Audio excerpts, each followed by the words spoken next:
अमीर बहू रानी अनामिका अमीरों वाली वेशभूषा में महंगी गाड़ी के पीछे के सीट में बैठ के ऑफिस के कुछ फाइल्स देख रही होती है। अनामिका के पति रमेश, जो कि ड्राइवर सीट पे बैठा हुआ था, अनामिका से बात करने के लिए बार बार पीछे तरफ देख रहा था। ड्राइवर का सर आगे पीछे हिलता हुआ देख, क्या हुआ राम, आप मुझसे कुछ कहना चाहते हैं क्या?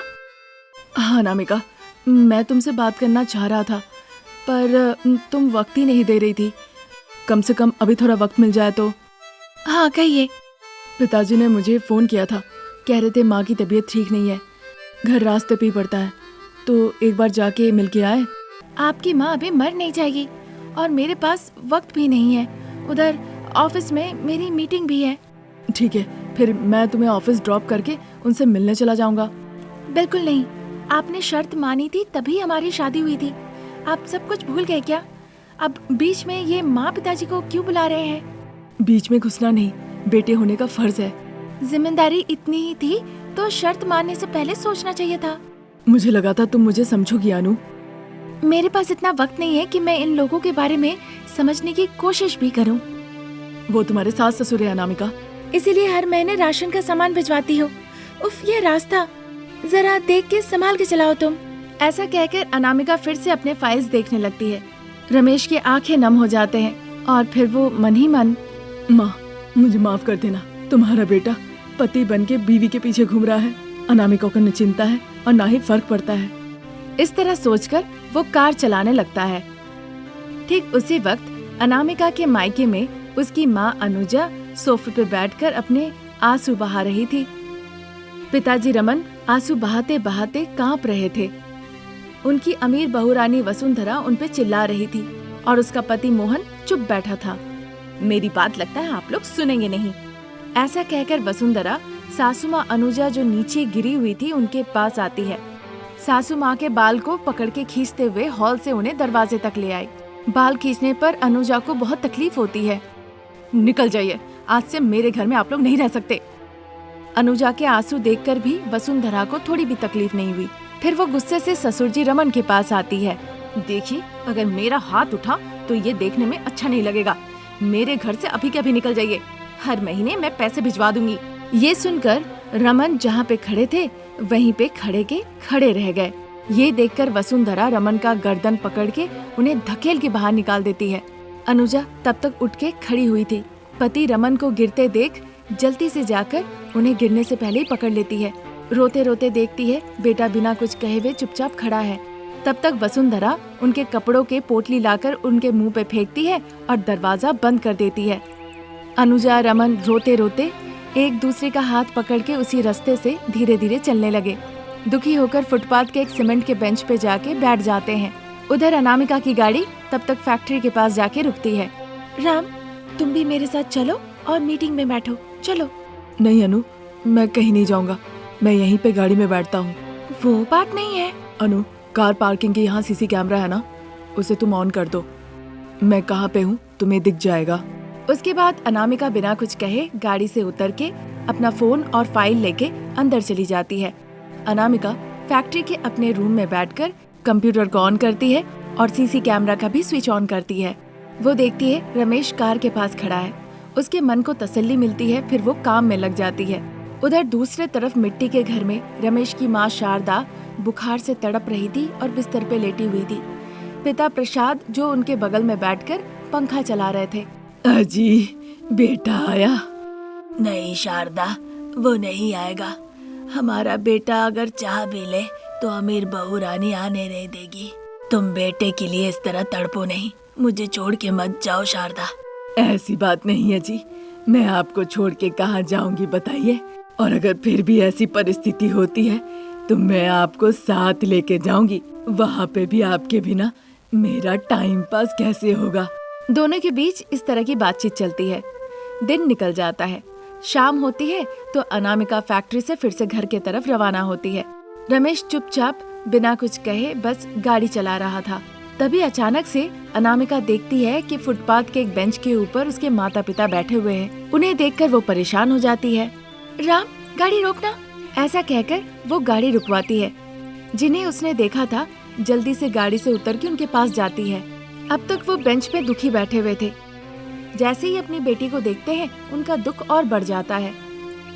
माँ, अपने बड़े से घर को छोड़ के यहाँ क्या कर रही हो? ये सुनकर अनुजा एक एक बात खुल के बताती है। सुन के ही अनामिका को बड़ा गुस्सा आता है। वो उन दोनों को गाड़ी में बैठाती है और सीधा मायके ले जाती है। वसुंधरा गुस्से से बात करती है और दरवाजे के पास ही उन्हें खड़ी रखती है। तुम खुद अपने सास ससुर के साथ इंसानियत नहीं दिखाती हो और तुम यहाँ पर आई हो मुझे ज्ञान देने के लिए। मुझे कहने से पहले तुम जो कह रही हो उसको सुधारो और फिर आके मुझसे बात करो, और नहीं तो उल्टे पाँव यहाँ से निकल जाओ। भैया, तुम भाभी से कुछ नहीं कह रहे हो और ऐसे चुपचाप खड़े हो। तुम्हें जीजाजी कुछ कहते हैं क्या? बिल्कुल उसी तरह मैं भी अपनी पत्नी से कुछ नहीं कह सकता।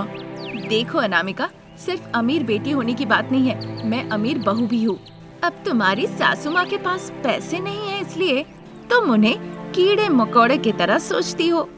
जिस रास्ते से आई थी ना, जाओ उसी रास्ते से वापस जाओ और अपने बारे में अच्छे से सोचो। उसकी बातें सुन के अनामिका को मनी मन ग्लानि महसूस होने लगा। वो अपनी सास ससुर के साथ कितना बदतमीजी करती थी, कितना बुरा महसूस कराती थी। फिर वो कार में जाके बैठ के, राम, गाड़ी लेके सीधा सासू माँ के पास चलो। उसकी बातें सुन के रमेश खुशी खुशी गाड़ी चलाकर अपने गरीब माता पिता के पास जाने लगता है। प्रसाद ने देखा उनके मिट्टी के घर के सामने आकर एक कार रुकी। अनामिका गाड़ी से उतर के रोने लगती है। माँ जी, मुझे माफ कर दीजिए, आज के बाद हम सब एक साथ रहेंगे। उसकी ऐसी बातें सुनकर सभी बहुत खुश हो जाते हैं। फिर एक साथ सभी गाड़ी में बैठकर हवेली की तरफ रवाना हो जाते हैं। तब से वो परिवार सुखी सुखी जीवन बिताने लगता है। इस तरह की बेहतरीन कहानियों के लिए हमारे चैनल को सब्सक्राइब करें। Thank you for watching. एक गांव में सरला और कमला दो शरारती बहनें रहती थी। उन्हें बड़ा मजा आता था लोगों को परेशान करने में, उनके साथ शरारत करने में। हर दिन की तरह उस दिन भी सरला और कमला घर से बाहर निकल आए और सड़क से जाने लगी। सरला, आज हमारे हाथों में बलि का बकरा कौन बनेगा? अब मैं क्या कहूँ बहन, चलो चलते चलते देखते हैं, कोई ना कोई तो हमें रास्ते में मिल ही जाएगा, क्या कहती हो? दोनों बहनें जब इस तरह बातें करते हुए आगे जा रही थी, गांव वाले उन्हें घेर लेते हैं और दोनों बहनों को रस्सी से बांध के सीधा पंचायत के पास ले आते हैं। पूरा गांव न्याय स्थल पर पहुंच गया। गांव की जानी मानी महिला शारदा ग्राम प्रधान की कुर्सी पर बैठी हुई थी और अनामिका शारदा के पीछे खड़ी होकर छतरी पकड़ी हुई थी। फिर शारदा के सामने कमला और सरला को रस्सी से बांधकर उन्हें पीड़ितों के रूप में प्रस्तुत किया गया। सरला और कमला को रस्सी से क्यों बांधा गया है और उन्हें पंचायत के सामने क्यों लाया गया है, ये खुल के बताया जाए। उसके कहने पे दुर्गा नाम की एक बुजुर्ग महिला शारदा के सामने आकर उन्हें प्रणाम करती है। ये देखकर अनामिका भी अपना छतरी छोड़कर उन्हें प्रणाम करने लगती है। इस बीच छतरी उड़ जाती है। फिर एक कौवा आके शारदा के सर पे मल त्याग देता है और का करके उड़ जाता है। ये देखकर गांव वाले हंसने लगते हैं। शारदा अनामिका को गुस्से से देखती है। अनामिका डर के मारे, मुझे माफ कर दीजिएगा माँ जी, दुर्गा काकी ने प्रणाम किया तो सोचा मैं भी उन्हें बदले में थोड़ा प्रणाम करूं। तब तक हाथ से छतरी फिसल गई और इस बीच कौवा आके आपके सर पे मल त्याग दिया। पहले तुम जल्दी से मेरा सर साफ करो बहू, गांव वाले हंस रहे हैं। हाँ माँ जी। जल्दी से अनामिका शारदा का सर साफ कर देती है और छतरी लेकर फिर से खड़ी हो जाती है। शारदा दीदी, इन दोनों बहनों की शैतानियों का कोई समय नहीं होता है। तो बताइए, इन दोनों बहनों ने कैसे शैतानी की है? एक दिन मैं सब्जियां बेच रही थी, इन्होंने मुझे बुलाया, लगा सब्जी खरीदेंगी तो मैंने टोकरी नीचे उतारी। इन्होंने कहा मेरे घर में सांप घुसा है और मेरे पति छड़ी लेके उन्हें भगाने के लिए बाहर गए हैं। ये सुन के टोकरी छोड़ के मैं घर के तरफ भाग गई। वहाँ देखा ताला लगा है, तब याद आया मेरे पति तो खेत गए हैं। ये सुनकर सरला और कमला हंसने लगती है। शारदा को उनपे बड़ा गुस्सा आता है। वो गुस्से से देखने लगती है। फिर दोनों बहनों की हंसी रुकती है। और किन किन को इन लोगों ने परेशान किया है बताना। शारदा के पूछने पर रामू नाम का एक आदमी शारदा के सामने आकर नतमस्तक करता है। मालकिन, मेरे मरे हुए बेटे की याद में मीट बना के मैं कौवे को खिला रहा था। कौवा तो नहीं खाया पर इन लोगों ने खा लिया। ये सुनकर सरला और कमला फिर से हंसने लगती है। शारदा गुस्से से देखती है, तब जाके दोनों बहनों की हंसी फिर रुकती है। माँ जी, लोगों ने जो कहा वो बिल्कुल सच है। जो कोई रोता है उनके पास ये दोनों जाते हैं और फिर उनको रोते हुए देखकर जोर जोर से हंसती हैं। आपके कहते ही मुझे इनके बारे में सब पता चल गया है। सरला, कमला, ये सब क्या है? ऐसा क्या करूं जिससे तुम लोगों को अकल आएगा? कुछ दिन पहले बच्चों को अपने घर उठा कर ले गई और नीरजा को जाकर कहने लगी कि उसके बच्चों को कोई उठा ले गया है। उसे परेशान करने लगी, जिसलिए मैंने थप्पड़ भी लगाया था, फिर भी सबक नहीं मिला। हम ऐसे ही मस्ती का खेल खेलते रहते हैं, हमें हमारी हालत में ही छोड़ दीजिए। अच्छा होगा अगर आप हमें ना सिखाने आए तो। तुम्हारे ये मस्ती के खेल की वजह से लोग कितने परेशान हो रहे हैं ये पता है तुम्हें? तुम्हें जानने की जरूरत नहीं है। एक दिन तुम्हें जरूर सबक सिखा के रहूंगी, फिर कहना। अनामिका, रस्सी से बंधे हुए उनके हाथों को जाकर खोल दो। अनामिका जाकर रस्सी से बंधे हुए उन दोनों के हाथों को खोल देती है। वो दोनों वहाँ से हंसते हुए चली जाती है। इसी तरह दिन निकल रहे थे। एक दिन सरला और कमला एक ही अस्पताल में गई थी अपने अपने प्रसव के लिए। दोनों महिलाएं अपने बिस्तर पे लेटी हुई थी और अपने नवजात शिशुओं को झूले में लेटे हुए देखकर खुश हो रही थी।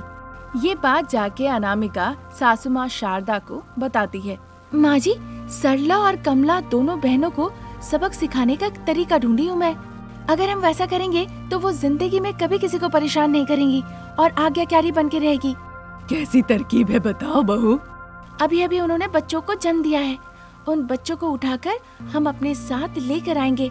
फिर जब वो अपने बच्चों को नहीं देख पाएगी तब वो कैसे परेशान होंगे आप देख लीजिएगा। फिर थोड़ी देर के बाद हम उन्हें जाकर उनके बच्चे लौटा देंगे। फिर उन लोगों से कहेंगे कि देख लो, ऐसे ही बाकियों को भी बुरा लगता है। सही कहा ना बहू? हाँ माँ जी। वाह रे वाह बहू, बहुत अच्छा सोचा है। फिर देर किस बात की, चलो अभी चलते हैं। इस तरह चर्चा करती है और फिर सास बहू अस्पताल चली जाती है। वहाँ सरला और कमला सो रही थी और बच्चे भी झूले में सो रहे थे। देखा आसपास कोई नर्स नहीं है। सास बहू बच्चों को झूला से उठाती है और वहाँ से चली जाती है। थोड़ी देर बाद कमला की नींद खुलती है। वो देखती है बच्चे झूले में है ही नहीं। ये देखकर वो बहुत परेशान हो जाती है। घबराते हुए कमला कहती है, दीदी उठो, उठो दीदी, बच्चे नहीं है, उठो दीदी। वो जोर जोर से चिल्लाती है। सरला अपनी आंखें खोलकर झूले की तरफ देखती है कि दोनों बच्चे झूले में नहीं है। वो चारों तरफ ढूंढने लगती है पर उन दोनों को ही बच्चे कहीं मिलते नहीं। फिर वो चिल्लाते हुए नर्स के पास जाती है। नर्स समझाने की कोशिश करती है पर वो दोनों सुनती नहीं, बस रोने लगती है। सरला और कमला के बच्चे खो गए हैं ये खबर अस्पताल से निकल के पूरे गांव में फैल जाती है। फिर शारदा और अनामिका उनके पास आती है। अरे सरला, तुम्हारे बच्चे कहाँ गए? यही तो समझ में नहीं आ रहा शारदा चाची, आप कुछ कीजिए, मेरे बच्चे को ढूंढ के ले आइए। हाँ चाची, हम आपके पैर पड़ते हैं, हमारे बच्चे ले आइए। इस तरह दोनों विनती करने लगती है। अनामिका, बच्चों को ले आओ जरा। फिर उनके कहने पर अनामिका एक बच्चे को और नर्स दूसरे बच्चे को अपने साथ लेकर आती है। अपने अपने बच्चों को देखकर कमला और सरला का चेहरा मानो की चमक उठता है। शारदा चाची, हम समझ गए हैं आपने ये सब क्यों किया। आज के बाद से हम वादा करते हैं ऐसा कुछ नहीं करेंगे जिससे लोगों को परेशानी हो।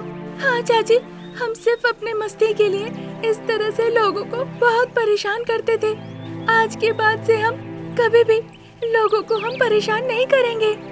चलो, आखिरकार तुम लोगों को अपनी गलती का एहसास हो गया। उसके बाद सास और बहू वहाँ से चली जाती है। आज यहीं तक। नई कहानी लेकर हम जल्द हाजिर होंगे। नमस्कार।